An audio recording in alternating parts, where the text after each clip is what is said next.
En préparation de notre conférence du mercredi 7 décembre à 19 h à Lutry avec l'excellent professeur Jacques Besson, je suis en train de lire un livre passionnant que je vous montre, Entanglement, vous voyez, l'intrication quantique des particules à la conscience. Vous allez me dire, qu'est-ce que ça a à faire, Mais je crois que c'est toujours intéressant de se poser les bonnes questions et d'aller chercher les bonnes sources.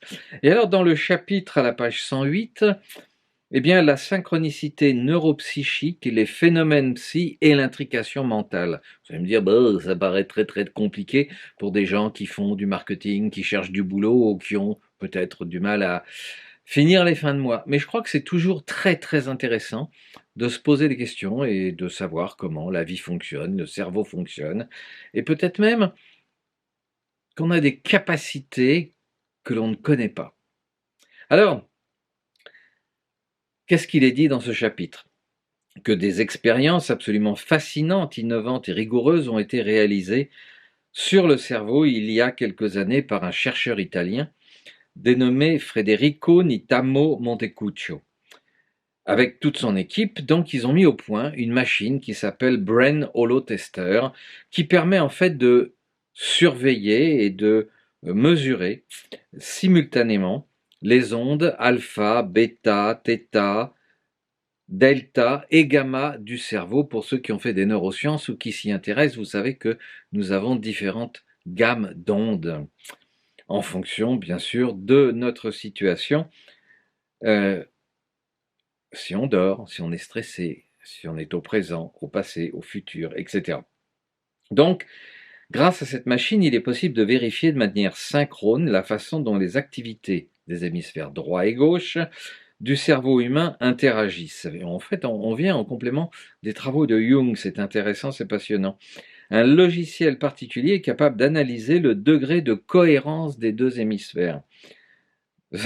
Ça, rien que le mot, ça va certainement en amuser quelques-uns.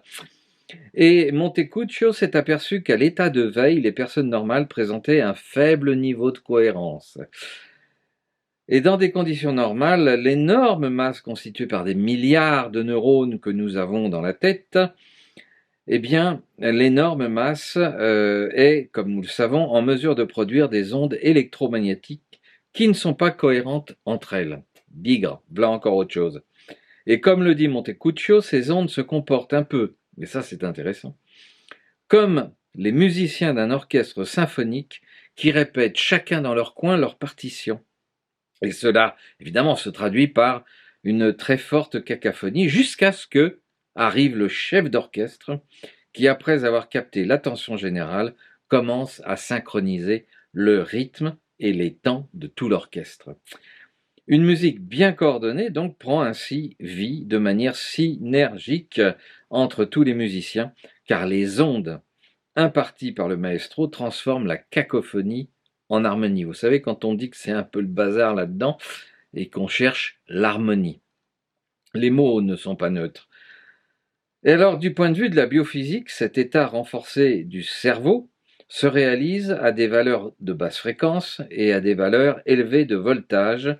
Ça veut dire dans des conditions, comme l'a vérifié Montecuccio, dans des conditions où les deux hémisphères cérébraux sont synchronisés. C'est déjà une phénoménologie fascinante et extrêmement instructive. Et on reste évidemment dans la dimension de l'individu.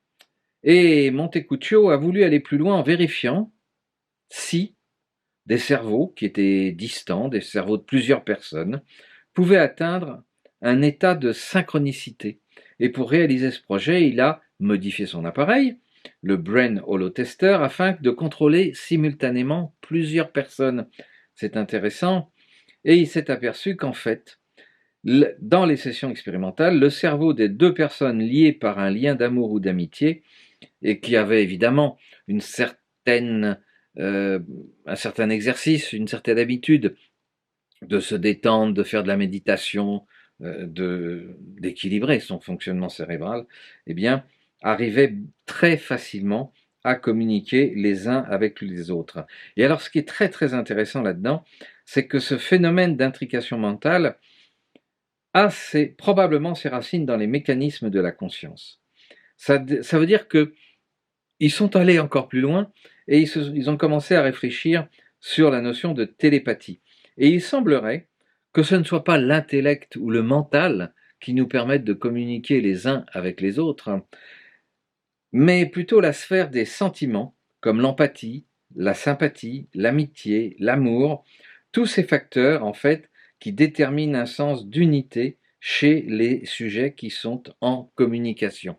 Alors, pourquoi je dis ça? C'est parce qu'en fait, ça fait des années que je travaille avec les entreprises et on se pose toujours la question de savoir comment faire en sorte que ce ne soit pas la cacophonie et comment faire en sorte qu'on soit tous sur la même longueur d'onde. Ben, vous voyez, la science peut nous apporter des réponses et je vous invite le mercredi 7 décembre à 19 heures à Lutry à venir écouter notre conférence avec le professeur Jacques Besson.